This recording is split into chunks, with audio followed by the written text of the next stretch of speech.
સાબુદાણા છે, બાફેલા બટેટા છે, દળેલી ખાંડ છે, મીઠું છે, મરચું છે. ઓકે, ઇન્ગ્રેડિયન્ટ્સ પણ સાવ ઓછા છે. હા. અને સમય કેટલો લાગે છે બનાવતા? સાબુદાણાને બફાતા ઓલમોસ્ટ 10 થી 15 મિનિટ થશે, પછી ફટાફટ રેડી થઈ જશે. ઓકે, તો શીખવી દો. સાગો ચાટ બનાવવાનું છે આજે. તો પોણો કપ સાબુદાણાને લગભગ 7 થી 8 પાણીથી ધોઈ લીધા છે. એકદમ સ્ટાર્ચ વાળું પાણી ટોટલી નીકળી જાય ત્યાં સુધી એને ધોવાના છે. અને પછી એને લગભગ 8 કલાક થોડું અમસ્તું પાણી નાખી અને એને પલાળવાના છે. અને 8 કલાક પછી એને કોરા કપડા ઉપર એને લગભગ કલાકે ખોરાતા કરી દેવાના છે, એટલે થોડું મોઇસ્ચર કન્ટેન્ટ ઉડી જાય. અને આ રીતે એકદમ લાઈક કોરા એક સાબુદાણા કોરા થાય એ રીતે એને કરી દેવાના છે. પલાળેલા 1 કપ થયા છે, પોણો કપ સૂકા પલાળેલા સાબુદાણા અને અત્યારે 1 કપ છે. ઓકે, સાબુદાણાને અત્યારે બોઇલ બાફવા માટે મૂકવાના છે.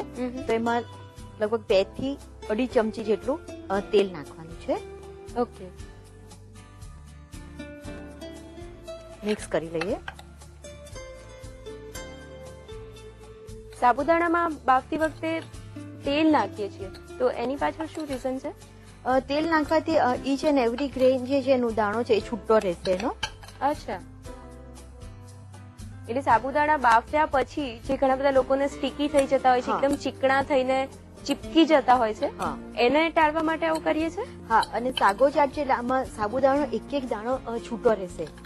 અચ્છા, તેલ મિક્સ કરી લીધું છે, એને સ્ટીમરમાં આવી રીતે સ્ટીમ કરવાનું છે. નીચે કાંઠો મૂકી દીધો છે અને એની ઉપર આજે નાની તપેલીને આવી રીતે ઢાંકીને મૂકી દેવાનું છે. અને ડાયરેક્ટ સ્ટીમ આપવાની નથી. અચ્છા, ઢાંકી દઈએ. લીપી 10 થી 12 મિનિટ સુધી એને આ રીતે સ્ટીમ કરવાનું છે. પણ એક પર્ટિક્યુલર મેથડ એને બાફવા માટે યુઝ કરીએ છીએ, ઢાંકીને બાફીએ છીએ, સ્ટીમ ડાયરેક્ટ નથી આપતા, તો આ બધાનું શું રીઝન છે? જેમ આપણે ઢોકળા બાફીએ તો એમાં સ્ટીમ લાગે છે, નીચેની સ્ટીમ ઉપર આવે છે, તો એ રીતે સેમ જો આ રીતે કરવા જઈશું તો અગેન સાબુદાણા ચીકણા થઈ જશે. અચ્છા, એટલે આ રીતે સાબુદાણા કૂક તો થશે પરંતુ એ છૂટા પણ રહેશે. ઓકે, એટલે તેલ પણ લગાવીએ છીએ અને પ્લસ એને ઢાંકીને બાફવાના છે. એને ઢાંકીને. આ બંને વસ્તુ ધ્યાનમાં રાખીશું તો ચીકણા નહીં થાય. આ બંને વસ્તુ કમ્પલસરી છે એકચ્યુઅલી. ઓકે,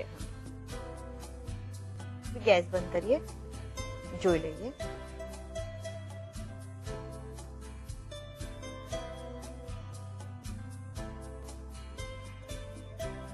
બફાઈ ગયા છે ને લીપી બફાઈ ગયા છે. એનો એક દાણો પણ સરસ છૂટો છે અને ફાઇન બફાઈ ગયા છે. બાઉલમાં લઈ લઈએ.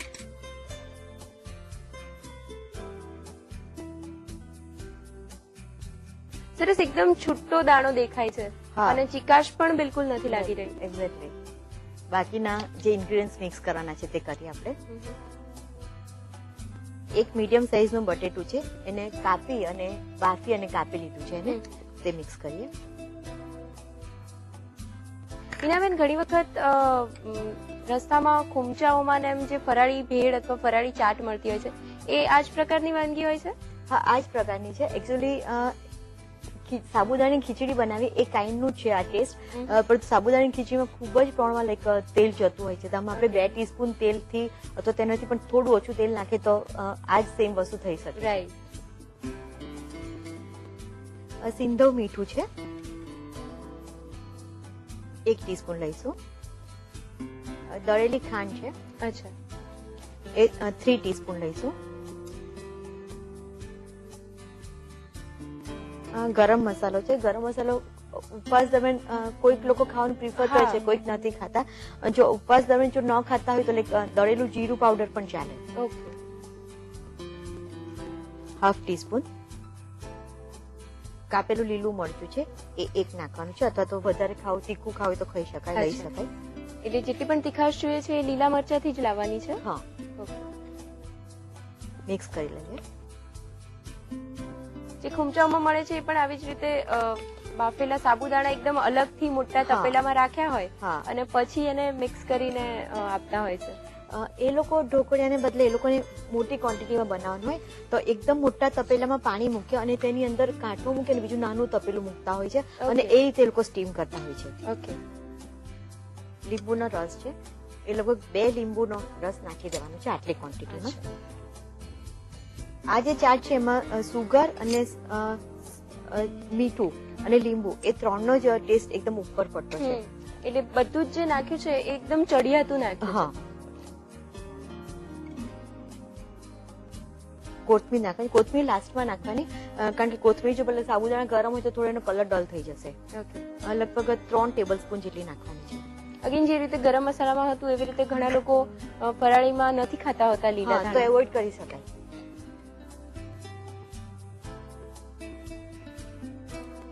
ફરાળી ચેવડો છે. અચ્છા, એ રેડી જ લઈએ છીએ. હા, એ રેડી લઈએ છીએ. રેડી ના લેવું હોય તો જે બટેટાની જે ચિપ્સ આવે ને તળી અને એમાં સિંધો, મીઠું અને ખાંડ નાખીને લીંબુના ફૂલ નાખીને ચેવડો ઘરે બનાવી દે, સિંગદાણા તાજું નાખીને.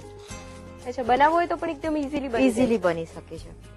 અને એને લાસ્ટમાં નાખીએ છીએ. હા, અને ઓલમોસ્ટ 1 બાઉલ જેટલું નાખવાનું છે. લાસ્ટમાં નાખીશું તો જે થોડું ક્રિસ્પી રહેશે. હા,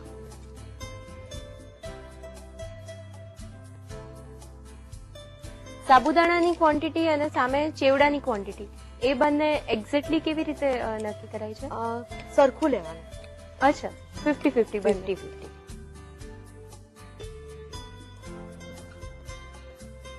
કોઈ લોકો લાલ મરચું પણ ખાતા હોય છે, તો હા. લાલ મરચું એડ કરો તો એ પણ કરી શકાય. સાગો ચાટ રેડી છે. એકદમ ફટાફટ રેડી થઈ ગયું. એકદમ ફટાફટ. સર્વિંગ બોલ. હા.